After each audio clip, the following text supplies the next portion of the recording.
Hello Year 3 and welcome to this second topic video just for you. I hope you're keeping well and getting a lot of work done and enjoying yourself as well.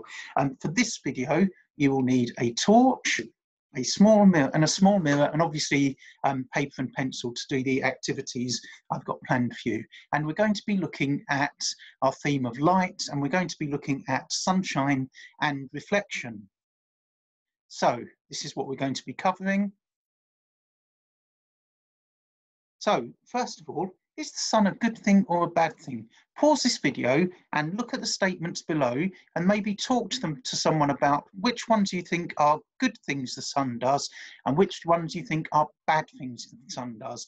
And when you can think of them, maybe you could try and give a reason why you think it's a good thing or a bad thing. So pause the video now and try that. Welcome back. We know that the sun emits or gives out rays of light, and we can't see all of the light the sun gives, but on a sunny day you can see how bright everything gets. The kind of light we can't see is called UV or ultraviolet light. It's invisible for humans, but we can feel its effects because it's that light which causes sunburn and causes our eyes to hurt, etc. So some UV rays are blocked by the ozone layer, which is the gases that are all around the Earth. And the amount that reaches us is very dependent on things like time. It's obviously much stronger in the middle of the day or in the middle of the summer compared to winter. Clouds, if there's a lot of clouds in the sky, like today when I'm videoing this, then you're going to get less UV light than if it's a really bright, clear, sunny day. Place. It's obviously much stronger if you go to the centre of the Earth near the equator, but also the sun reflects or bounces off things like water, sand and snow, making it even stronger. So that's when UV light can be really dangerous in the summer, or if you're near expanses of water, sand or snow. And it's the UV light that causes sunburn and wrinkles and skin cancer. And it can damage your eyes and can make things change colour because it bleaches them out. So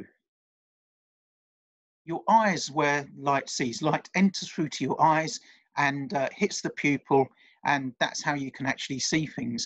If you look in a mirror, you can see the little black center of your eye, and that's called the pupil, and that lets the light through. Now, if you close your eyes for 30 seconds and open it again, what you should see is the pupil actually gets a bit bigger. That's because there's no light coming in, and so suddenly your eye wants lots of light in, so it opens up the pupil to let light in. Similarly, in a really bright room or in bright sunshine, your pupils get much, much smaller in order to try and prevent light bouncing in and getting in, so just the right amount of light is let in. Now, too much light or too much sunshine can really hurt your eyes, really cause you a lot of pain. So never look at the sun directly, never look at bright lights. Can also do the same, can really damage your eyes and really hurt them. And obviously too much sunshine, we know, can burn your skin and cause wrinkles and do horrible things, but you can do some things to protect it. Obviously you can wear sunglasses that stop the sun bouncing into your eyes and reflects a lot of the UV rays back. You can wear a sun hat. And if you have one with a wide brim like this, it stops the sun reaching your neck and around your face. And you can wear sun cream, and that will stop the UV rays burning your skin. So you can do a lot to protect yourself. So why not draw yourself a design of a sun hat? Why not see if you can draw a picture of some sunglasses and a sun hat and maybe put your own design around it, and you can say how maybe they help you protect you from the sun and what the sun does, which is bad. That's an exercise you can try and do. Now, reflecting surfaces. We know that some surfaces reflect light better than others. The ones that reflect light tend to be really smooth and flat and shiny. We certainly looked at that a bit last week. So if light hits a rough surface, like the one at the bottom of the video, the light bounces out all over the place, so it doesn't actually look that bright. It kind of absorbs it and then bounces it out. Whereas if the light hits a shiny surface, it bounces straight back out in a straight line. So that's why you get shiny surfaces reflect light much, much better than dark surfaces. So when you look in a mirror, that's nothing more than a really, really shiny surface. It's really like polished glass, and underneath it is silver or metal, and that enables it to really reflect back really well, so you can really clearly see the image or the light hitting the mirror, bouncing back into your eye. The mirror image, though, appears to be reversed. So if you raise your right hand on your mirror, you think you're raising your left hand. It looks like it's your left hand raised, and similarly the other way round. Go and try it and see what you think. Right, pause this video and write down this web link, because it's a really short video which will help you understand the effects of light. And now another exercise: in a dark room, pull the curtains or try and do it in the evening. Why not get your torch and shine it onto various objects and see how much light they beam back, how much light is reflected back. Try different objects in different ways. So for example, we look at this bounces light back really well compared to a darker surface. So that's an exercise you can try and see if you can work out why some things reflect light better than others. Now we're going to play three games with mirrors.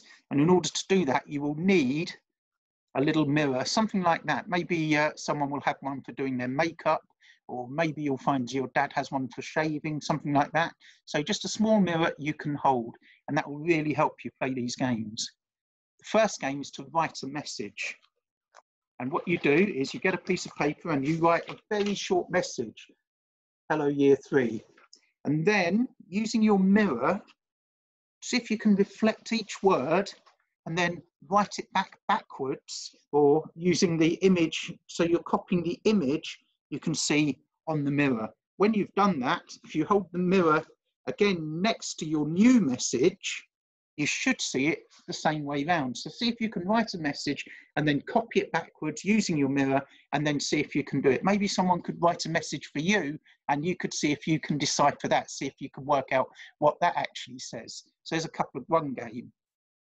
Second game is to find a big mirror in your house, maybe in the bathroom, maybe your parents have one in their bedroom, which they use when they're getting dressed.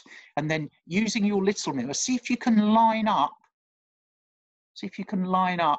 your image against the big mirror and see what happens. What you should see is lots and lots and lots of you spreading out into infinity. I'm sure your parents would love to have lots and lots and lots of you in the house and not just one of you.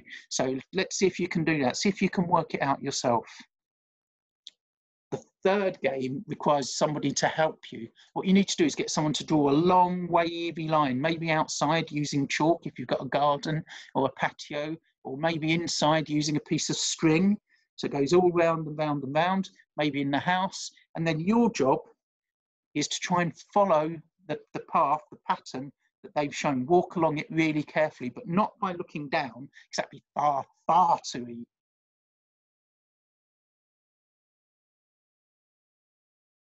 The mirror above your head and looking down and carefully following your path. What do you notice? Write down what you notice. Tell your parents what you notice. I hope you've enjoyed these games. I hope you're enjoying these videos, and I look forward to sharing the next one with you. So keep in touch, keep happy, keep safe, and I'll see you soon. Goodbye.